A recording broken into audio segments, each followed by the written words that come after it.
શ્રી ગણેશાય નમઃ. મિત્રો, આપ જોઈ રહ્યા છો આપણી યુટ્યુબ ચેનલ કૃષ્ણ મંદિર જગદગુરુમાં આપ સૌનું સ્વાગત છે. આજે આપણે આ વિડીયોમાં સાંભળીએ શ્રાવણ મહિનાની અમાસને કૃષ્ણગ્રહિણી અમાસ કહેવામાં આવે છે. આ વર્ષે આ અમાસની તારીખમાં ફેરફારને કારણે 2 દિવસ 2 સપ્ટેમ્બર અને 3 સપ્ટેમ્બર અમાસ રહેશે. પ્રાચીન સમયમાં પૂજા કરનારા લોકો આ તિથિ માટે પૂજા માટે આખા વર્ષ માટે કૃષા ઘાસ એકત્ર કરતા, કારણ કે આ પૂજામાં આ ઘાસનું વિશેષ મહત્વ છે. કૃષ વિના પિતૃઓ માટે કરવામાં આવતી પૂજા અને ધ્યાન અધૂરા માનવામાં આવે છે. સોમવારની અમાસને સોમવતી અને મંગળવારની અમાસને ભૌમવતી અમાસ કહેવામાં આવે છે. આ વખતે 2 સપ્ટેમ્બરે સોમવતી અમાસ અને 3 સપ્ટેમ્બરે ભૌમવતી અમાસ રહેશે. તો આજે આપણે આ વિડીયોમાં સાંભળીએ સોમવતી અમાસનું મહત્ત્વ તથા ગીતાજીના 7મા અધ્યાય જ્ઞાન વિજ્ઞાન યોગના મહાત્મ્ય અધ્યાય તથા સારાંશ વિશે આજે આપણે આ વિડીયોમાં સાંભળીશું. જો આપને મારો વિડીયો પસંદ આવે તો લાઈક કરજો, શેર કરજો અને પહેલીવાર જો આ વિડીયો આ ચેનલમાં જોઈ રહ્યા હોય તો સબસ્ક્રાઈબ કરજો, જેથી મારા નવા વિડીયોની માહિતી તુરંત આપ સુધી પહોંચે. કપૂરગૌરમ કરુણાવતારમ સંસાર સારમ ભુજગેન્દ્રહારમ સદા વસંતમ હૃદયારવિંદે ભવમ ભવાની સહિતમ નમામિ. શ્રાવણ અમાસ પર પિતૃઓ માટે ધૂપ અને ધ્યાન અર્પણ કરવું જોઈએ. પિતૃઓને ધૂપ ધ્યાન બપોરે કરવું જોઈએ. દેવી દેવતાઓની પૂજા માટે સવાર અને સાંજ શ્રેષ્ઠ સમય છે. બપોરે 12 વાગ્યાની આસપાસ ગાયના છાણાથી બનેલા અંગારાને સળગાવી દેવા અને જ્યારે અંગારામાંથી ધુમાડો નીકળતો બંધ થઈ જાય પછી પિતૃઓનું ધ્યાન કરતી વખતે અંગારા પર ગોળ અને ઘી ચડાવવું. જો તમે ઈચ્છો તો તમારા પૂર્વજોને ખીર પૂરી સાથે ધૂપ પણ ચડાવી શકો. ધૂપ અર્પણ કર્યા પછી હથેળીમાં પાણી લઈને અંગૂઠાથી પિતૃઓને અર્પણ કરવું. હથેળીમાં અંગૂઠાથી નીચેના ભાગનો સ્વામી પિતૃ દેવતા માનવામાં આવે છે, તેથી અંગૂઠા તરફ પિતૃઓને જળ અર્પણ કરવાની પરંપરા છે. સોમવાર અને અમાસના દિવસે ભગવાન શિવનો વિશેષ અભિષેક કરવો. ભગવાન શિવને જળ અને દૂધ અર્પણ કરવું. ઓમ નમઃ શિવાય મંત્રનો જપ કરવો. બિલીવના પાન, ધતુરા અને દંતિકાના ફૂલ ચડાવવા.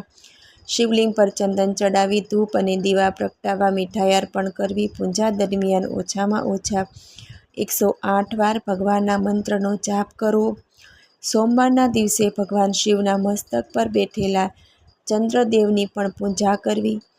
ચંદ્ર ભગવાન માટે દૂધનું દાન કરવું. ઓમ પુત્ર સોમાય નમઃ મંત્રનો જાપ કરવો. મંગળવાર અને અમાવસ્યાના દિવસે મંગળની વિશેષ પૂજા કરવી. મંગળની પૂજા શિવલિંગના રૂપમાં કરવામાં આવે છે. શિવલિંગ પર જળ અને દૂધ અર્પણ કર્યા પછી લાલ ગુલાબ, લાલ ફૂલ, લાલ વસ્ત્ર અને લાલ મસૂરની દાળ ચડાવી ઓમ અંગરાય નમઃ મંત્રનો 108 વાર જાપ કરવો. મસૂરની દાળ, લાલ વસ્ત્ર જેવી મંગળ સંબંધિત વસ્તુઓનું દાન કરવું. અમાસ પર જરૂરિયાતમંદ લોકોને પૈસા, અનાજ, કપડાં, ચંપલ અને છત્રીનું દાન કરવું. ગાયના આશ્રમમાં ગાયની સંભાળ માટે પૈસાનું દાન કરવું. 7મા અધ્યાય જ્ઞાન વિજ્ઞાન યોગના સારાંશ. 7મા અધ્યાયમાં શ્રી કૃષ્ણે પોતાના પૂર્ણ રૂપને જાણનાર મનુષ્યની પ્રશંસા કરી છે. તેમણે જણાવ્યું છે કે જ્ઞાનયોગ જાણ્યા પછી આ લોકમાં બીજું કંઈ જાણવા જેવું નથી. હજારો મનુષ્યોમાંથી કોઈક જ સિદ્ધિ માટે પ્રયત્ન કરીને એમાંથી મને સત્ય સ્વરૂપે જાણનારો કોઈક જ છે. સમગ્ર જગતના ઉત્પન્નકર્તા અને સંહારકર્તા પણ હું જ છું. મારે ગુણમયી દિવી માયા પાર કરવી મુશ્કેલ છે. જે મનુષ્યો મારે શરણે આવે તે આ માયાને ઓળંગી જાય છે. 4 પ્રકારના આર્ત, જિજ્ઞાસુ, ધનની ઈચ્છાવાળા ને જ્ઞાની આ મનુષ્યો મને ભજે છે. જે ભક્ત મારા જે સ્વરૂપને ખૂબ જ શ્રદ્ધાથી પૂજવા લાગે છે તેમની શ્રદ્ધાને હું અચળ કરું છું. તેના દરેક કાળને જાણું છું, પણ તેમાંનું કોઈ મને જાણતું નથી. ઈચ્છા અને દ્વેષને લીધે સૌ પ્રાણીઓ મોહ પામે છે, પરંતુ જે પુણ્યશાળી આત્માઓના પાપ નાશ પામ્યા છે તેઓ રાગદ્વેષના મોહથી છૂટી હંમેશા પરમાત્માને ભજે છે. 7મો અધ્યાય જ્ઞાન વિજ્ઞાન યોગ. શ્રી કૃષ્ણ અર્જુનને આગળ કહે છે કે હે પાર્થ, મારામાં જે પોતાનું ચિત્ત પોરવે છે, મારો આશ્રય લે છે, તેવો જો તું થઈશ તો હવે કોઈ પણ જાતની શંકા વગર મને પૂર્ણ રીતે જ ઓળખી શકે તે રીત તું સાંભળ. હું તને મારા અનુભવનું સંપૂર્ણ જ્ઞાન કહું છું. આ જાણીને તારે બીજું કંઈ પણ જાણવાનું બાકી રહેતું નથી. સિદ્ધિ મેળવવા હજારો મનુષ્યો યત્ન કરે, એમાંના કોઈક જ મારા સાચા સ્વરૂપને ઓળખી શકે છે. પૃથ્વી, જળ, અગ્નિ, વાયુ, આકાશ, મન, બુદ્ધિ અને અહંકાર, આ 8 પ્રકારમાં મારી પ્રકૃતિ વહેંચાયેલી છે.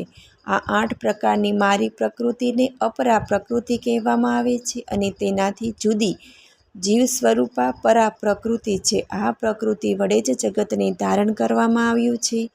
આ 2 પ્રકૃતિથી જડ ચેતન ઉત્પન્ન થયું છે.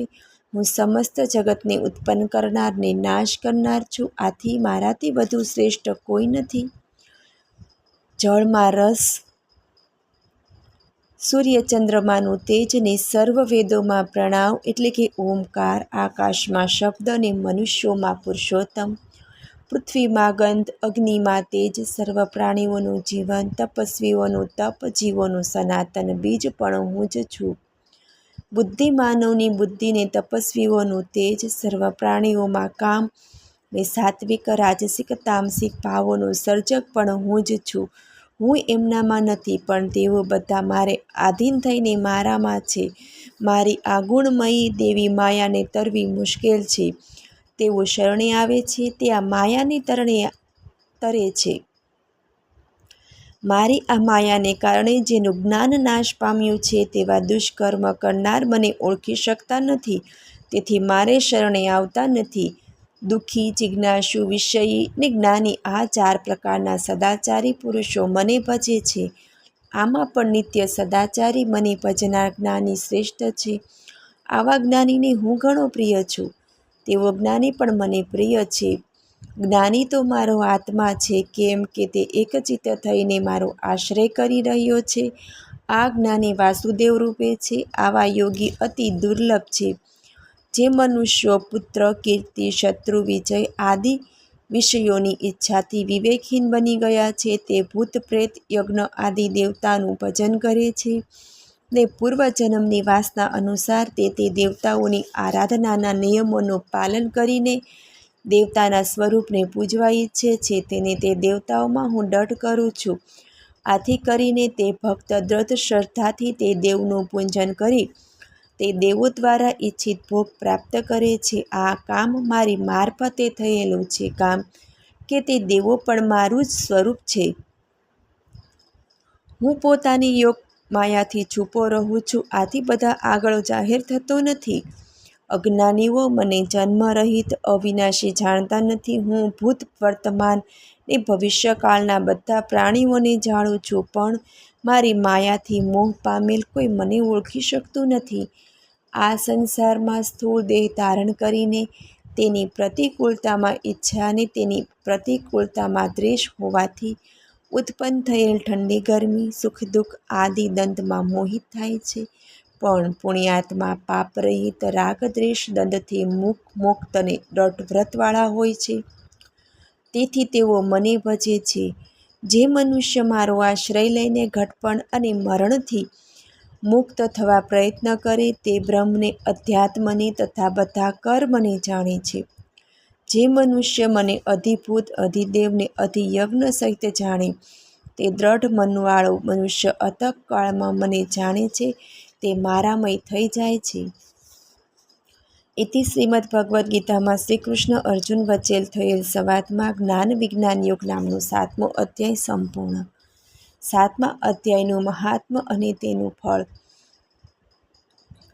પાર્વતીજીએ શંકર ભગવાનને અને લક્ષ્મીજીએ વિષ્ણુ ભગવાનને કહ્યું કે હે પ્રભુ, હવે આપ અમને ગીતાજીના 7મા અધ્યાયનું મહાત્મ્ય અને તેના ફળ વિશે જણાવો. આથી કરીને શંકર ભગવાને પાર્વતીજીને અને વિષ્ણુ ભગવાને લક્ષ્મીજીને આ મુજબની કથા કહી સંભળાવી.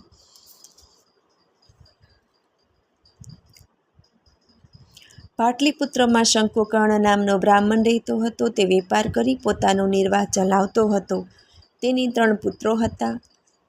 તે વેપાર અર્થે પરદેશ જવા નીકળ્યો. તે પહેલાં પોતાની પાસે જે ધન હતું તે તેની પુત્રથી છાનું જમીનમાં ખાડો કરી દાટી દીધું. પરદેશમાં કમનસીબે ઓચિંતા સાપ કરડવાથી તેનું મરણ થયું. એક દિવસે સર્પયોનિથી કંટાળી જતાં તેની પોતાના પુત્રોને સ્વપ્નમાં આવીને કહ્યું કે હું સર્પયોનિમાં પીડાઈ રહ્યો છું, તેમાંથી મારો ઉદ્ધાર કરો. મેં જમીનમાં ધન દાટી દીધું છે, તે આ સ્થળે છે. તેના પુત્રો પિતાનો સર્પયોનિમાંથી ઉદ્ધાર કરવા શું કરવું તે વિચારવા લાગ્યા. તેમનો વચલો પુત્ર ધનની લાલચથી પોતાની પત્ની સાથે સ્વપ્નમાં જ્યાં ધન દાટેલું હતું ત્યાં પહોંચી ગયો ને જમીન ખોદવા લાગ્યો. તે જ્યારે જમીન ખોદી રહ્યો હતો તે સમયે દરમાંથી એક સર્પ બહાર આવ્યો ને તેને પૂછવા લાગ્યો કે તમે આ શું કરી રહ્યા છો? પુત્રે કહ્યું કે તમે સ્વપ્નમાં આવીને અમને કહેલ તે મુજબ અમો તમારો ઉદ્ધાર કરવા આવ્યા છીએ. જમીનમાં જે ધન દાટવામાં આવ્યું છે તે બહાર કાઢી અમે તમારો ઉદ્ધાર કરવા પ્રયત્ન કરીશું. પુત્રના આ શબ્દ સાંભળી પિતાએ કહ્યું, આ ધનને બહાર કાઢીને વાપરવાથી મારો ઉદ્ધાર થવાનો નથી, પણ મારા શ્રાદ્ધના દિવસે ગીતાજીના 7મા અધ્યાયનો પાઠ કરવો, બ્રાહ્મણોને જમાડી તેમને દાન દક્ષિણા આપવી, આમ કરવાથી જ મારો ઉદ્ધાર થશે. પછી તમારે 3 ભાઈઓ ભેગા મળી અહીં આવી જમીન ખોદીને ધન બહાર કાઢી સરખા ભાગે વહેંચી લેજો. વચલા પુત્રને લાગ્યું કે જે પિતાએ કહ્યું છે જો તેમ નહીં કરીએ તો ત્યાં સુધી અમને ધન મળવાનું નથી. આથી પતિ પત્ની ઘેરે જઈ બધી વિગત તેમના બંને ભાઈઓને જણાવી. આ પછી 3 ભાઈઓએ ભેગા મળી શ્રાદ્ધના દિવસે બ્રાહ્મણોને બોલાવી ગીતાજીના 7મા અધ્યાયનો પાઠ કરાવડાવ્યો ને પછી બ્રાહ્મણોને જમાડીને દક્ષિણા આપી. આથી કરીને તેમના પિતાનો સર્પયોનિમાંથી ઉદ્ધાર થયો અને તેઓએ જમીન ખોદીને બધું ધન બહાર કાઢી સરખા ભાગે વહેંચી લીધું. ગીતાજીના 7મા અધ્યાયના પાઠથી પિતાની સાથે સાથે તેઓનો પણ ઉદ્ધાર થયો અને તેઓ વૈકુંઠને પામ્યા. તમેવ માતા ચ પિતા તમેવ બંધુ સખા તમેવ વિદ્યા દ્રવિણમ તમેવ સર્વ મમ દેવ દેવ. હે દેવોના દેવ મહાદેવ, મારે માટે માતા પણ આપજો અને પિતા પણ આપજો, બંધુ પણ આપજો અને સખા પણ આપજો, વિદ્યા પણ આપજો અને દ્રવ્ય પણ આપજો. આપ મારા એકમાત્ર સર્વસ્વ છો. આપને મારા નમન હો. જો આપને મારો વિડીયો પસંદ આવે તો લાઈક કરજો, શેર કરજો અને પહેલીવાર જો આ વિડીયો આ ચેનલમાં જોઈ રહ્યા હોય તો સબસ્ક્રાઈબ કરજો, જેથી મારા નવા વિડીયોની માહિતી તુરંત આપ સુધી પહોંચે. ધન્યવાદ. જય શ્રી કૃષ્ણ.